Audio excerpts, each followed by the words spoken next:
A cool spring morning graced the United Nations headquarters, where the world's leaders had gathered for a summit on global peace initiatives. The buzz of conversation filled the grand hall until a strange humming silenced the murmurs. From the sky, a gleaming object descended, its sleek hull reflecting the sun's rays like a mirror. It landed gently on the lawn, causing a mixture of panic and awe. Security teams were in position as a panel on the side of the vessel slid open. A drone floated out, its surface a tapestry of technology that no human engineer could dream of. It moved effortlessly towards the assembly hall, stopping at the entrance. Colonel Jack Harrison, observing from the back, felt a chill run down his spine. The drone's presence was an enigma that no one had expected. The drone beeped, and a hologram flickered to life. An alien figure, the Zentari, appeared translucent before the gathered crowd. "People of Earth," it began, its voice resonating through the hall.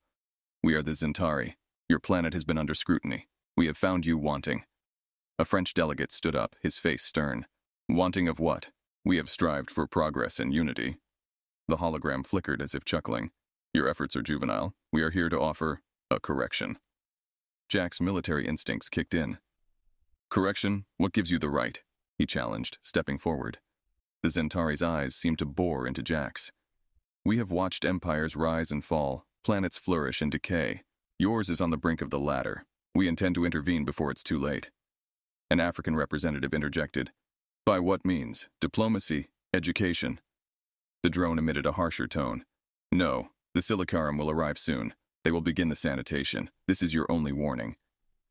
As the drone retreated and the vessel ascended, leaving behind a cloud of uncertainty, Jack knew this was just the beginning. He had to prepare. Earth had to prepare. The summit erupted into chaos, but Jack was already moving, his mind racing with strategies. The game had changed, and humanity had to outplay a new opponent. The morning after the drone's visit, the world had not yet come to terms with the reality of the alien threat. In the emergency meeting room at the Pentagon, screens flickered with data and satellite imagery. The atmosphere was tense as military leaders and government officials convened in response to the Zentari's ominous message. Jack Harrison, his uniform pristine and demeanor calm, stood before the assembly. "We've been analyzing the Zentari's tech since it left.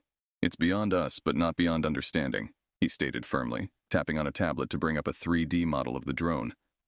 A voice cut through the murmur. "What about these Silicarum, the so-called sanitation?" Jack swiped on the screen, and a new image appeared. A humanoid figure, sleek and menacing. "This is our best guess. Killer robots, designed for efficiency." A young analyst in the corner spoke up. "Colonel, we've intercepted a transmission. It's from the Zentari." The room hushed as the audio played, a voice colder than the drone's, speaking of judgment and eradication. The British attaché leaned forward. "We must open a dialogue. There has to be a misunderstanding." Jack nodded. "Agreed, but we also prepare for the worst. We have 2 weeks before these Silicarum arrive." Suddenly, the room's main screen blinked to life. A Zentari was on the line, its image causing an instant silence. "Colonel Harrison," it addressed him directly, "you are a tactician. You know when a battle is lost." Jack met its gaze through the screen. "I know better than to surrender without understanding my opponent." The Zentari paused, as if reassessing. "Very well, Colonel. You will see the futility soon enough." The transmission cut abruptly, leaving a heavy weight in the room. Jack turned to the others. "We have 2 weeks to turn the tide. Let's get to work." As the team dispersed to their tasks, Jack stayed behind, his thoughts on the countless lives at stake. The world was on the brink, and he was one of the few standing on the edge, ready to push back. The world was in a frenzy of military activity, but no one felt the urgency more acutely than Colonel Jack Harrison as he stepped into the underground resistance headquarters, a repurposed bunker from days when earthbound wars were the only concern. Here, a covert assembly of the brightest minds and bravest soldiers was taking form. "Time's a luxury we don't have," Jack announced to the room. "We're not just defending our home, we're proving our worth." Across the table, Dr. Lena Ortiz, a lead engineer in robotics, adjusted her glasses. "The Zentari underestimated us. We've been in touch with other civilizations, sympathizers. They've seen what we didn't. The Galactic Union isn't unanimous." Jack's second-in-command, Major Ravi Singh, leaned in. "You're saying we have allies out there?" Lena nodded. "We have a window into their network. Alien tech. If we can reverse engineer it." A murmur of hope passed through the room. Jack smiled wryly. "Let's get to it then." Hours turned into days as they worked tirelessly, decrypting alien communications and learning of the wider cosmos. Jack, between coordinating with global defense units, found himself often in the tech lab, watching Lena and her team with fascination. A breakthrough came when Lena successfully interfaced with an alien device. "We've got access, looks like schematics, for the Silicarum." Jack peered at the holographic blueprints. "Can we exploit a weakness?" "Maybe, but we can also send a message," Lena proposed. "A message?" Jack questioned. "To the Union. To show them what humans are made of. Not through pleas, but through action." Lena's eyes gleamed with determination. Jack nodded in agreement. "Draft it. Let's show them humanity's worth." As Lena drafted the message, Jack knew they were about to embark on a diplomatic mission unlike any before, armed with nothing but human courage and the hope of kindred spirits among the stars. In the hushed twilight before dawn, Colonel Jack Harrison surveyed the terrain through night vision binoculars. The once tranquil hills were now laced with trenches and camouflaged shelters. His troops, a mix of seasoned veterans and raw recruits, waited in silence for the imminent onslaught of the Silicarum. "Remember, we can't outgun them, but we can outsmart them. Stick to the shadows, hit hard, and vanish," Jack whispered into his comlink. Major Ravi Singh crouched beside him, his voice low. "Ambush points are set. We won't let these tin cans take us without a fight." A dull throb pulsed in the air, and distant lights cut through the pre-dawn haze. The Silicarum fleet approached. Jack's pulse quickened, not with fear, but with a primal, combative urge. He gripped the high-tech disruptor, a meld of human and alien engineering, gifted by their newfound allies. As the robotic horde advanced into the valley, a soldier beside Jack murmured, "Here we go." His breath was a cloud of mist that faded into the chill air. Jack gave the signal, and the world erupted. Explosions tore through the invaders' ranks, and the air crackled with energy as disruptor beams found their mark.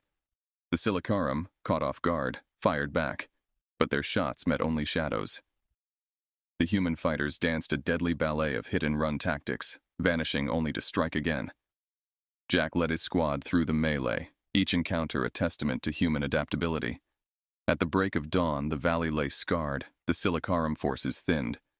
Jack's team had survived the night, but this was only the first skirmish of what promised to be a long, grueling resistance. As he looked at the faces of his soldiers, Jack saw not just resolve, but a fierce joy.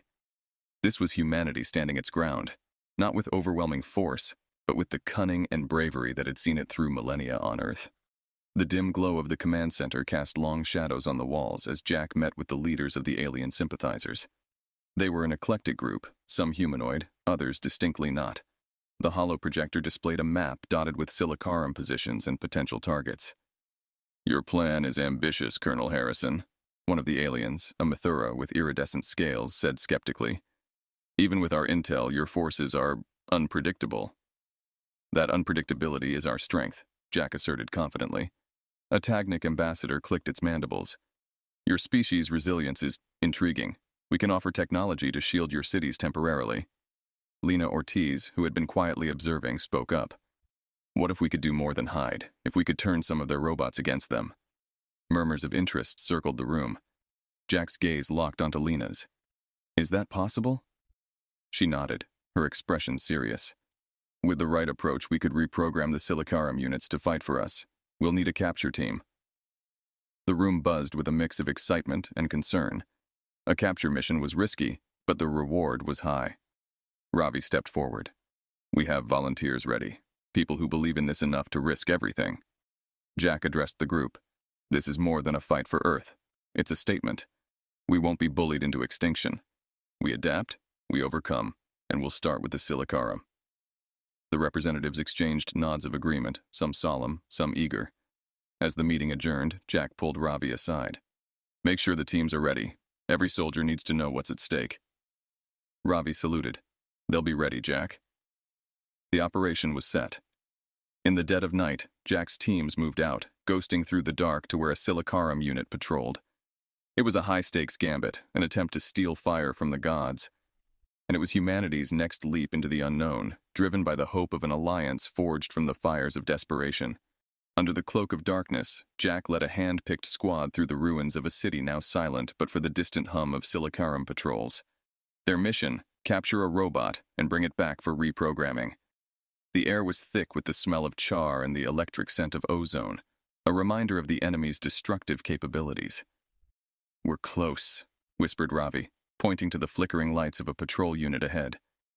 The Silicarum was a towering figure, its movements precise, almost elegant. Jack signaled his squad to fan out, their movements practiced and quiet. "Lena, are you ready?" he asked through his comm link. Her voice came steady as ever. "We're set. Just bring us one of those things in one piece." Jack's team sprang into action, a choreographed assault with net launchers and EMP grenades. The Silicarum turned, sensors flaring red just as the net enveloped it. Electricity crackled, and the machine went rigid, caught off balance. "Move!" Jack barked, and they rushed in, securing the robot. It was a race against time now, the Silicarum's distress signal a beacon to its brethren. They hauled the deactivated unit back to the lab where Lena and her team waited. Jack watched, holding his breath, as they began the intricate work of reprogramming the Silicarum. Time ticked by, each second stretching out until finally, Lena straightened up. "We've got it. This one's ours now." A cheer went up from the team, but Jack knew this was just the beginning. "Prepare to move out. We're not just fighting back now, we're taking the fight to them." With a cadre of converted Silicarum at their side, Jack's forces launched a series of raids, striking with the very power the enemy had wielded against them. Each victory inspired more daring plans, each converted robot a symbol of their burgeoning hope. As word spread of their success, humanity's morale surged. They were not merely surviving, they were adapting, fighting back with the very tools designed to be their undoing. And with each passing day, the tide of war shifted imperceptibly in their favor. Jack stood on the command platform, the converted Silicarum units towering beside him, a sight no human had ever imagined. Below, the horizon glowed with the fires of battle. Today was the culmination of every sleepless night, every daring gamble, the Battle of Blue Planet. Ravi approached, his expression grim. "The Silicarum main fleet is advancing, Colonel. It's now or never." Jack nodded, gripping the railing. "Signal all units. This is where we make our stand." As the battle commenced, the sky erupted into a tapestry of light and sound, with human and Silicarum ships intertwined in a deadly dance. Jack coordinated the movements from the ground, a maestro of mayhem, as reports flowed in. Then, the moment they had dreaded, the lead Silicarum commander, a machine of mythic proportions, entered the fray. It cut a swath through the defenders, heading straight for the heart of their operations. Jack donned his battle gear. "I'm going out there," he declared. "Colonel, you can't," Ravi protested, but Jack was resolute. "This is my fight, Major. Hold the line." On the field, the clash was titanic, the air electric with the energy of shields and the whine of particle beams. Jack met the commander head-on, his disruptor pitting human tenacity against cold machine logic. The battle raged, a storm of defiance against a sea of cold metal. The ground shook with the impact of each blow, but Jack stood unyielding, a lone figure embodying the unbreakable spirit of his species. As the commander faltered under the onslaught of humanity's resolve, Jack delivered the final blow, disabling the hulking automaton.